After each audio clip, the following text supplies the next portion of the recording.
할렐루야. 다시 한번 할렐루야. 아멘. 참 반갑습니다. 저는 다른 분을 소개하시는 줄 알았습니다. 참 여러모로 부족하고 또 많이 모자란 사람인데 또 이렇게 귀하게 또 사랑해 주셔서 감사합니다. 한 주간도 평안하셨습니까? 참 수고가 많으시고 또 고생 많으셨습니다. 이번 한 주도 하나님의 사람으로 멋지게 살아내신 모든 분들을 축복하고 사랑합니다. 우리 벌써 인사했는데요, 그런 의미로 다시 한번 옆 사람을 보고 이렇게 환영했으면 좋겠습니다. 대단하십니다. 대단하십니다. 이번에 반대쪽을 보고 이렇게 말할까요? 멋지십니다. 멋지십니다. 마지막으로 앞뒤를 바라보며 이번엔 엄지를 척 올리고 멋지고 대단하십니다. 멋지고 대단하십니다. 좋습니다. 아까보다 좀 더 풀어진 분위기가 된 것 같습니다. 말씀드렸던 것처럼 저는 우리 교회에서 영어 대학부와 찬양을 섬기고 있습니다. 제가 이 교회에서 중고등부를 지나 대학부를 다니고 이곳에서 사역을 시작한 것이 엊그제 같은데 시간이 참 빠릅니다. 항상 기도와 관심으로 함께 해주시고 또 동역하여 주셔서 너무나도 감사합니다. 오늘 이 시간이 여러분과 함께 하나님의 말씀을 나눌 수 있어서 참 기쁨이고 감사입니다. 성경에는 많은 인물들이 등장합니다. 구약부터 신약까지 하나님에게 쓰임받은 많은 사람들이 등장하는데 그들에게는 한 가지 공통점이 있습니다. 무엇일까요?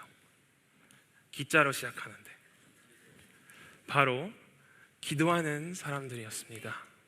하나님 앞에 쓰임받은 모든 사람들은 바로 기도하는 사람들이었습니다.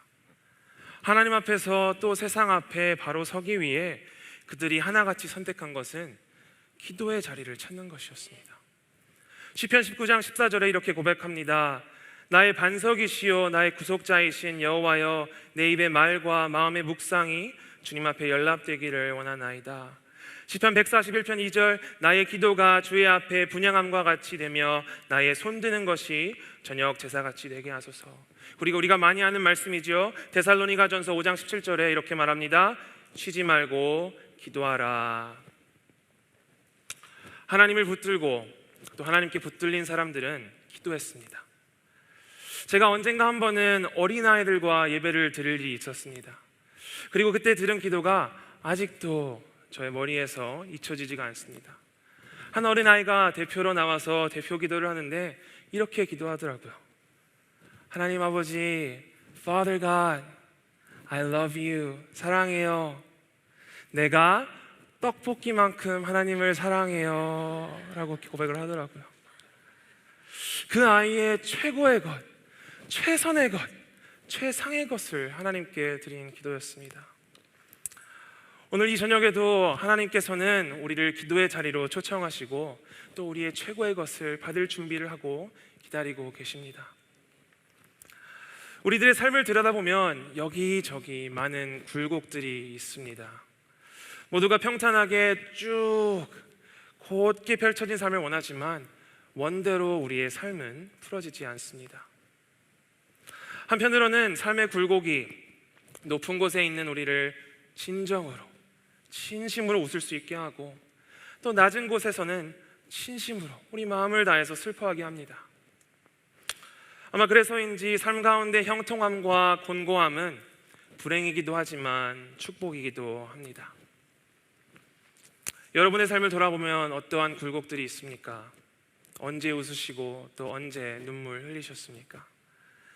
오늘 본문 말씀인 사무엘상은 이스라엘의 새로운 역사의 출발을 알리는 책입니다. 어둡고 죄가 가득하였던 사사시대를 넘어서 새로운 왕권 시대로 넘어오는 중요한 시기지요. 그리고 그 시작인 사무엘상 1장에는 인생의 굴곡 앞에서 하나님께 간절히 기도한 한 여인 한나의 이야기가 등장합니다. 우리가 비록 전체를 다 읽지 않았지만 간단하게 배경을 설명하면 이렇습니다. 성경은 한나가 엘가나의 아내라고 기록합니다. 엄밀히 말하면 아내 중 하나였습니다. 한나는 첫 번째 아내였고 또 그 두 번째 아내는 분인나였습니다. 또 성경에서 기록하기는 엘가나와 한나 사이에는 자녀가 없었고, 두 번째 아내였던 브닌나와 엘가나 사이에서는 여러 자식들이 있었습니다. 당시 고대 히브리 문화, 또 인류의 역사를 돌아보면 자식의 유무는 굉장히 중요한 것이었습니다. 자식은 곧 가문의 재산이요 미래였기 때문입니다. 그렇기 때문에 아이를 가질 수 없는 여자는 저주받았다고 여겨졌고, 또 모두에게 멸시를 당할 수밖에 없었습니다. 이런 문화 가운데 살고 있는 한나에게 본인이 처한 현실이 얼마나 큰 상처이고 얼마나 힘든 일이었겠습니까? 집에서도 무시당하고 세상에 나가서도 따가운 눈초리를 받고 그 어디에도 한나가 발 디딜 곳이 없었습니다. 그래도 그의 남편 엘가나가 한나를 얼마나 어찌나 사랑했는지 어떻게든지 그녀의 마음을 위로해 주려고 마음을 쏟고 마음을 보여주지만 한나에게는 위로가 되지 않습니다. 위로가 되지 않는 한나에게 엘가나가 이렇게 말합니다. 어찌하여 울며 어찌하여 먹지 아니하며 어찌하여 그대의 마음이 슬픕니까? 내가 10 아들보다 낫지 않습니까? 안 낳은 것 같습니다. 가만히 있으면 절반인데 쓸데없는 말로 위로를 하려고 합니다. 한나의 눈물은 감정 표현이고 단식은 육체적 표현인데 이것은 한나의 깊고 서러운 괴로운 마음을 표현합니다. 사실 우리도 그렇습니다. 오늘 우리가 마주한 현실 가운데에는 깊은 괴로움이 있습니다. 또 남들이 알지 못하는 서러움이 있습니다. 우리가 다 말로 표현할 수 없지만 어디 가서 대나무 밭이라도 붙잡고 토로할 곳이 없어 마음만 문드러지고 또 고통스럽습니다. 그리고 그런 우리에게 하나님께서 우리에게 말씀하십니다. 지금은 우리의 무릎을 드릴 때라고. 오늘 하나님 말씀 앞에서 우리의 기도가 다시 한번 살아나기 원합니다. 기도의 불꽃이 살아나고 활활 타오르길 원합니다. 오늘 기도의 자리가 하나님께서 저와 여러분에게 준비하신 은혜의 현장인 줄 믿습니다.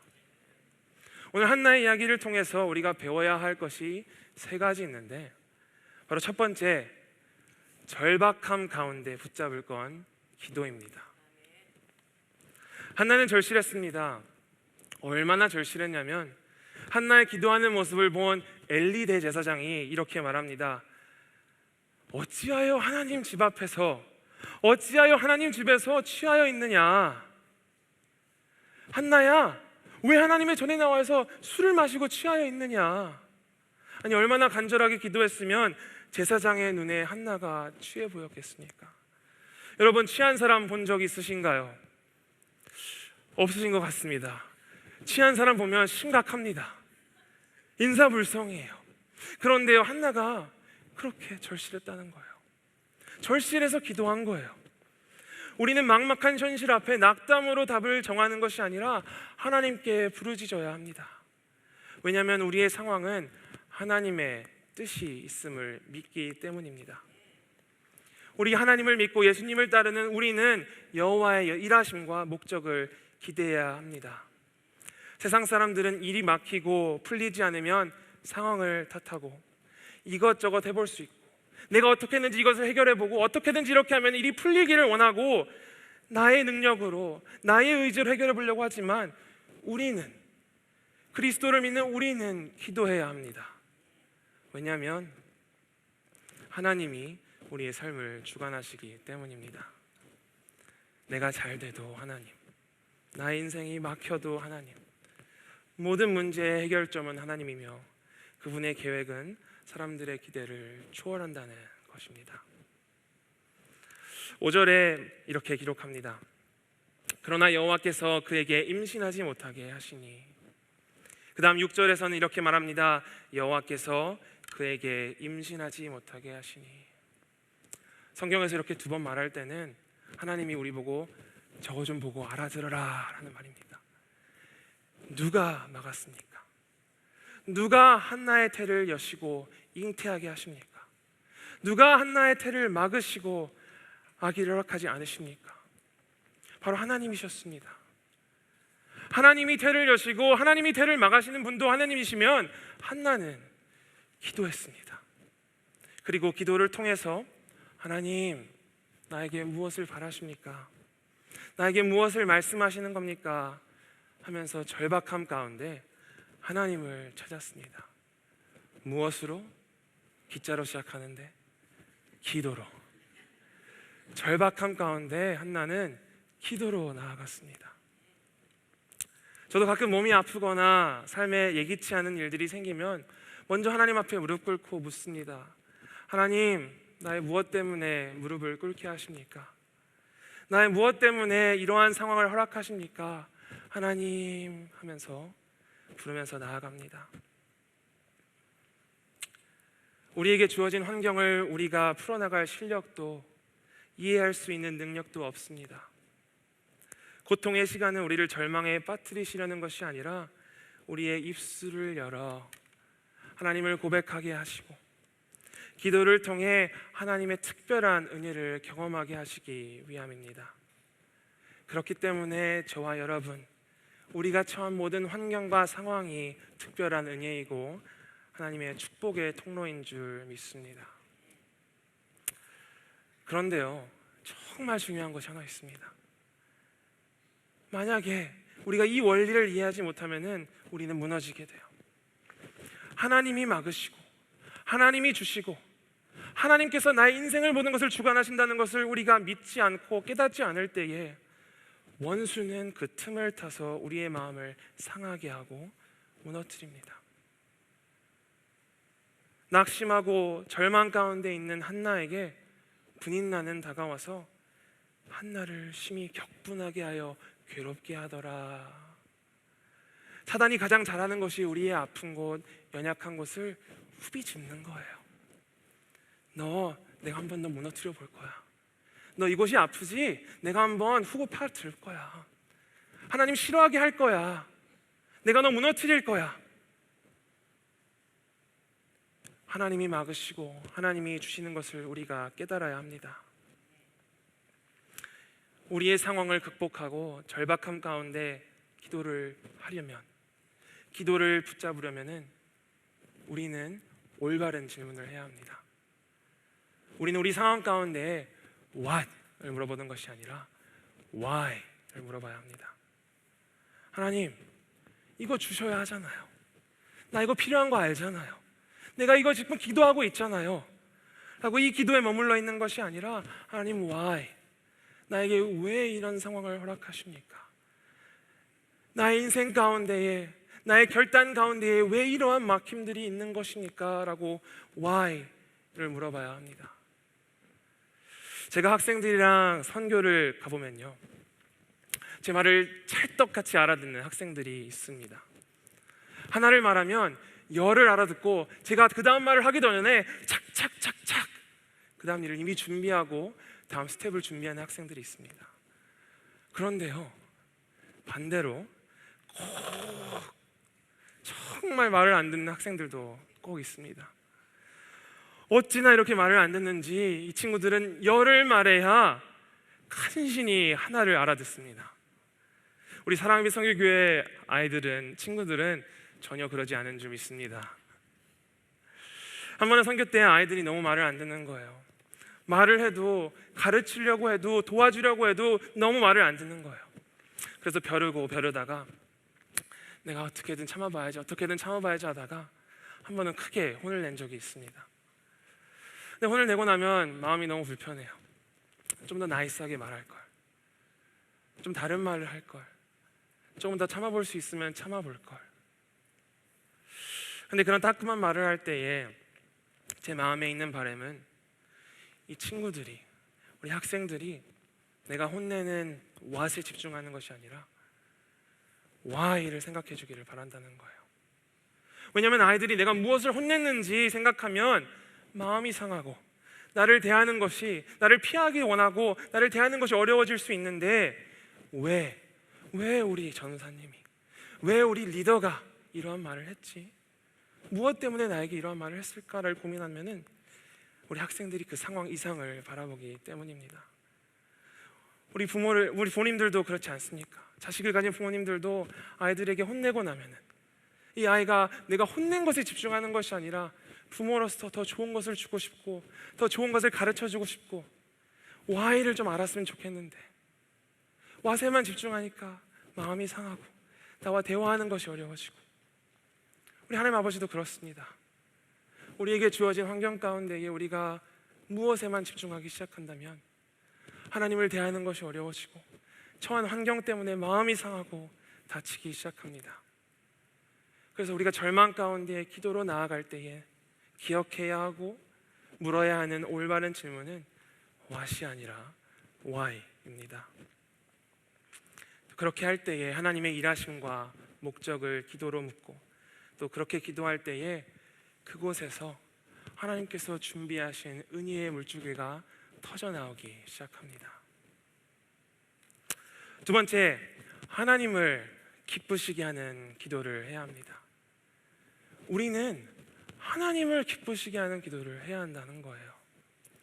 자, 그러면 기도가 여러 가지 기도가 있는데 이왕 하나님께 기도할 거면 우리가 하나님을 기쁘시게 하는 기도를 해야 하지 않겠습니까? 하나님 앞에 나아가는데, 나의 무릎을 드리고 주님께 나아가는데 나를 기쁘게 하고 나를 만족시키는 기도를 하는 것이 아니라 우리 기도의 주가 되시는, 주체가 되시는 하나님이 기뻐하셔야 되지 않겠습니까? 우리가 사무엘상 1장을 읽다 보면 조금은 이상한, 이해가 되지 않는 부분이 있습니다. 그리고 그것이 바로 오늘 본문인 10절부터 11절 말씀입니다. 그리고 그곳이 바로 하나님을 기쁘시게 하는 기도의 비밀이 담겨 있습니다. 우리 다시 한번 함께 읽을까요? 하나, 둘, 셋. 한나가 마음이 괴로워서 여호와께 기도하고 통곡하며 서원하여 이르되, 만군의 여호와여, 만일 주의 여종의 고통을 돌보시고 나를 기억하사 주의 여종을 잊지 아니하시고 주의 여종에게 아들을 주시면 내가 그의 평생에 그를 여호와께 드리고 삭도를 그의 머리에 대지 아니하겠나이다. 아멘. 한나가 절망에 빠진 이유가 아들이 없어서 식음을 전폐하고 눈물을 흘리며 기도하는데, 한나는 이렇게 기도합니다. 하나님, 내가 그토록 기다리고 기다리던 아들을 주시면 그 아들을 하나님께 돌려드리겠습니다. 아니, 아들을 달라고 여지껏 기도하고 아들이 없어서 이렇게 서러운데 하나님께서 아들을 주시면 다시 하나님께 돌려드린다고 기도하고 있습니다. 그리고 여기가 우리가 바로 집중을 해야 하는 부분입니다. 왜냐하면 이 기도가 바로 하나님을 기쁘시게 하는 기도이기 때문입니다. 한나의 기도를 가만히 묵상하고 가만히 생각해보고 가만히 기도해볼 때에, 한나의 기도 목적은 아들이 아니었구나. 한나가 눈물을 흘리며 기도하는 이유가 문제 해결이 아니었구나. 왜냐하면 실제로 한나는 사무엘을 하나님께 다시 돌려드립니다. 그리고 우리가 익히 알고 있는 한나의 기도, 사무엘상 2장을 읽어보면 한나의 기도에는, 한나의 간증에는 사무엘이 담겨 있지 않습니다. 한나가 정말 원하고 구하는 것은 하나님입니다. 한나를 향한 하나님의 크신 사랑. 하나님, 나의 하나님, 나의 모든 것 되신 하나님, 내가 주를 너무 사랑하는데 나의 상황 때문에 세상이 하나님이 없다고 합니다. 하나님, 내가 주를 너무나도 사랑하고 주가 너무 위대하신 걸 아는데 세상이 나의 환경 때문에 더 이상 주가 살아계시지 않는다고 합니다. 세상이 하나님을 모른다고 합니다. 그런데요, 주님, 저는 주님이 나를 사랑하는 줄 믿습니다. 나를 기억해 주세요. 내가 하나님의 딸임을 다시 한번 알려주세요. 아들이 문제가 아니라 내가 하나님의 딸임을 기억하게 해주세요. 아들 주시면 돌려드릴게요. 하나님과의 깊은 교제, 또 관계 회복이 한나의 기도이고 바로 그것이 하나님을 기쁘시게 하는 기도입니다. 우리의 기도가 보상을 구하고 얻는 데에서 끝나면 안 된다는 거예요. 성도 여러분, 하나님은 우리에게 사무엘만을 준비하고 계신 것이 아닙니다. 하나님은 우리의 문제 해결만을 준비하고 계신 것이 아니라는 거예요. 한나에게 아들을 주어서 그녀를 만족시키고 그것으로 끝나는 것이 아니라 준비하신 사무엘을 통해 하나님 나라의 역사를 써내려갈 계획이 있으시고 당신의 구속사를 펼쳐나가실 건데, 먼저 그 역사가 일어나기 전에, 준비하신 것을 부어주시기 전에 하나님과의 관계 회복이 우선이라는 거예요. 아들보다, 문제 해결보다 한나야, 너가 나를 사랑하느냐, 너가 나를 찾느냐, 내가 너의 전부이냐를 하나님께서 물으시는 거예요. 하나님은 우리의 기도가 어두운 세상 가운데 빛이 되길 바라십니다. 우리의 상황 가운데서 눈을 들어 주를 고백하고 우리의 문제 앞에서 눈을 들어 주를 더 원할 때에, 주를 더 간구할 때에 우리는 하나님께로 다시 돌아가고 하나님을 더 깊게 사랑하게 될 줄 믿습니다. 그리고 이것이 하나님이 원하시는 건 아니겠습니까? 우리가 하나님 더 붙잡게 하시려고, 더 의지하게 하시려고 이미 우리에게 더 크게 주실 것을 계획하고 계시는데, 우리의 기도가, 우리의 시선이 환경만을 보고 있는 것이 우리 하나님 아버지 눈에 너무 안타까운 거예요. 우리의 환경과 상황을 뛰어넘어서 하나님을 내 전부라고 고백할 수 있는 저와 여러분이 되기를 축복합니다. 하나님을 기쁘시게 하는 기도를 하기를 축복합니다. 여러분의 기도가 문제 해결을 넘어서 하나님을 만족시키시고 또 하나님의 나라의 역사를 시작하는 아름다운 기도가 되길 축복합니다. 마지막으로 세 번째, 우리는 무릎을 드리는 기도를 해야 합니다. 우리는 무릎을 드리는 기도를 해야 한다는 거예요. 여러분, 여기서 한번 제가 중요한 질문 물어보겠습니다. 혹시 이런 질문 생각해 보셨습니까? 우리 교회가 어떻게 하면 하나님 앞에 더 기도로 나아갈 수 있을까요? 하나님, 우리 교회가 어떻게 하나님 앞에 기도하며 나아가면 좋을까요? 라고 기도해 보셨습니까? 글쎄, 우리 담임 목사님은 하셨더라고요. 우리가 하지 못하고 있었던 것을 담임 목사님이 하셨는데, 목사님께서 기도했을 때에 하나님께서 목사님께 주시는 마음이 무릎으로 승부하라입니다. 벌써 우리가 무릎으로 승부하라라는 표현으로 지난 7개월을 달려왔는데, 어떻게 여러분 정말 무릎으로 승부하고 계십니까? 우리의 문제 앞에, 또 세상 앞에, 우리의 삶 앞에 우리는 무릎으로 나아가고 있냐는 겁니다. 지난 몇 개월간 우리 교회를 다녀가신 많은 강사 목사님들이 우리 교회 2023년도 표어를 보고 참 탁월하다고 하십니다. 코로나를 지나, 영적 침체기를 지나 다시 한번 기도로 부흥을 도모하고 살아 움직이기를 원하면서 무릎으로 승부하라라는 표어를 가지고 우리가 2020년을 달려왔는데, 이 표어를 하나같이 다 인상 깊다고 하시는 거예요. 근데 아무리 좋으면 뭐합니까? 무릎으로 승부하지 않으면 기도가 좋다고, 기도해야 한다고, 무릎으로 승부합시다라고 말을 하는데 기도하지 않으면, 우리의 무릎을 주님께 드리지 않으면 허울 좋은 하늘탈이 아닙니까? 우리가 이번 한 해 20만 시간 기도 총량이 있는데, 정말 우리 교회가, 우리 사랑의 빛 선교교회가 기도의 제단을 쌓고 기도의 자리로 나아가는 교회 되기를 축복합니다. 더 나아가 우리의 기도가 하나님을 기쁘게 하고 우리의 무릎을 하나님께 온전히 드리는 교회 되길 축복합니다. 그럼 도대체 무릎을 드리는 기도가 뭐냐? 무릎을 드리라고, 무릎을 드려야 한다고 우리가 계속 강조하는데, 도대체 무릎을 드리는 기도가 뭐냐? 신약성경 마태복음 6장 33절에 예수님께서 우리에게 이렇게 가르치십니다. 그런즉 너희는 먼저 그의 나라와 그의 의를 구하라. 그리하면 이 모든 것을 너희에게 더하시리라. 예수님께서 우리에게, 제자들에게, 당시 예수님을 따르던 사람들에게 염려하지 마라 라고 가르치실 때에 이렇게 기도하라고 하십니다. 너희는 먼저 그의 나라와 그의 의를 구하라. 그리하면 이 모든 것을 너희에게 더하시리라. 이 성경 구절 가운데 정말 중요한 두 글자가 있습니다. 정말 중요한 키워드가 있습니다. 바로 먼저입니다. 너희는 먼저 그의 나라와 그의 의를 구하라. 하나님의 나라를 구한다는 것이 무엇입니까? 먼저 그의 나라와 의를 구하라고 하는데, 우리의 기도 가운데 하나님의 나라를 구한다는 것이 무엇입니까? 바로 하나님의 왕되심, 그분의 주권, 그분의 통치하심, 그분의 완전하심을 우리가 믿고 나아가는 것입니다.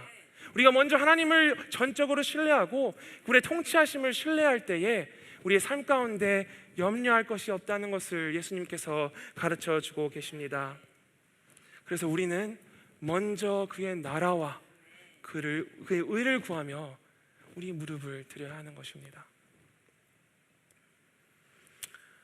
하나님이 이 사무엘상 말씀을 시작하시면서 엘가나의 족보로 말씀을 시작하시는데, 이것이 굉장히 중요합니다.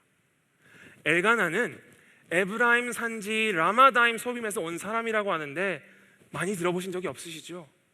이게 지방입니다. 좀 멀리 있는 시골이에요. 아무도 모르는 좀 멀리 있는 시골이에요.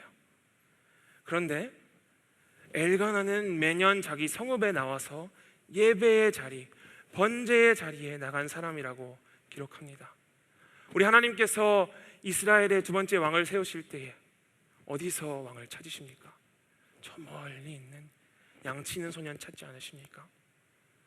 하나님은 우리가 어디에서 왔는지, 무엇을 하는지, 세상 사람들이 우리를 어떻게 판단하는지 중요한 분이 아닙니다. 우리의 중심을 보시는 하나님이십니다. 다윗왕에게 기름 부으실 때도 외모가 아니고 키도 아니고 커리어도 아니고 중심을 보셨습니다.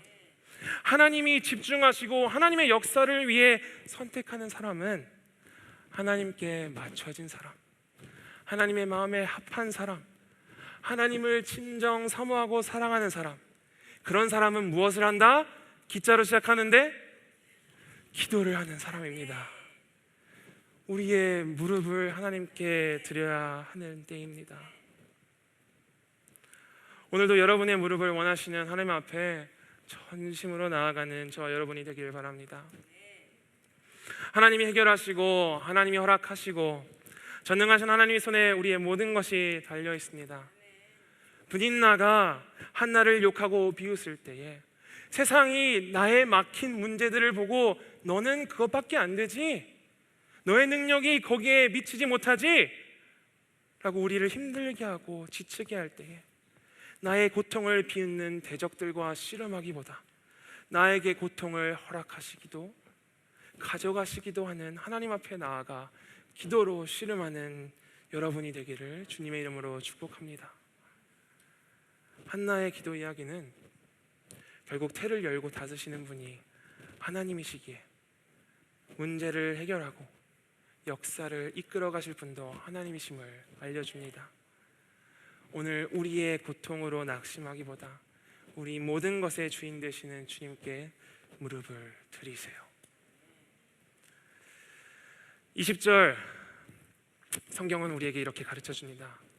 한나가 임신하고 때가 이름에 아들을 낳아 사무엘이라 이름하였으니.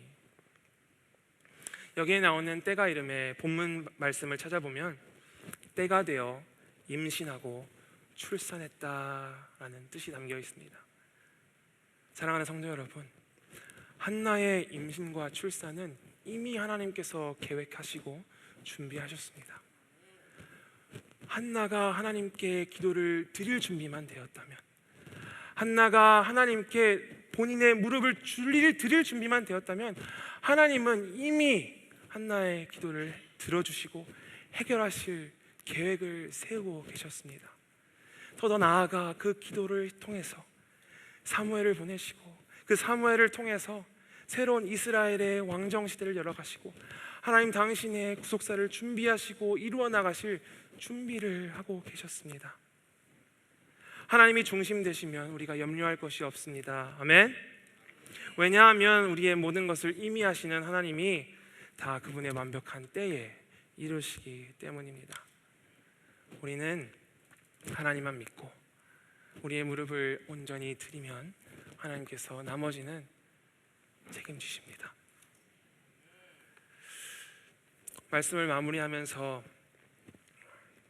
우물가에 예수님을 만난 사마리아 여인의 이야기를 하기 원합니다. 우리 삶의 굴곡에서 여호와의 일하심과 그분의 목적에 기대를 해야 하는데 우리는 물질적 보상에 우리의 눈을 돌립니다. 사람이 해줄 수 있는 것에 우리에게 우리의 의미를 둡니다. 그러나 여러분, 그것에는 한계가 있습니다.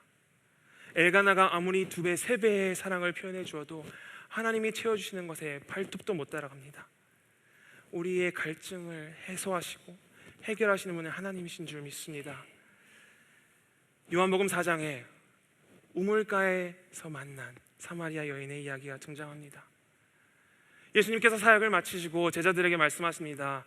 우리가 갈릴리로 가야 하는데 나는 사마리아 땅을 지나가야겠다. 제자들이 그 말을 듣고 의아해하면서 예수님께 묻습니다. 예수님, 우리 유대인들은 그쪽으로 지나가지 않습니다. 우리 유대인들은 사마리아인과 상종하지 않습니다. 우리는 저 멀리 돌아가야 합니다. 그러나 예수님께서는 내가 사마리아 땅으로 지나가야겠다라고 말씀하십니다. 그리고 예수님께서 그 사마리아 땅을 지나갈 때 우물가에 물을 기르러 온 여인을 만나게 됩니다. 세상의 것으로 채우고 세상의 것으로 만족시키고 세상의 것을 찾았고 그러나 만족이 되지 않는 사마리아 여인을 우물가에서 만나십니다. 그리고 그러 예수님이 그 여인에게 복음을 전하시고 그녀의 인생을 바꿔놓습니다. 오늘 밤 저와 여러분이 예수님께 무릎을 들이며 나아갈 때에 예수님께서 말씀하십니다. 오늘 내가 우리의 마음으로 찾아가야겠다. 예수님께서 우리를 만나시기 원하십니다. 예수님께서 갈급한 우리의 영혼을 채우시기 원하십니다.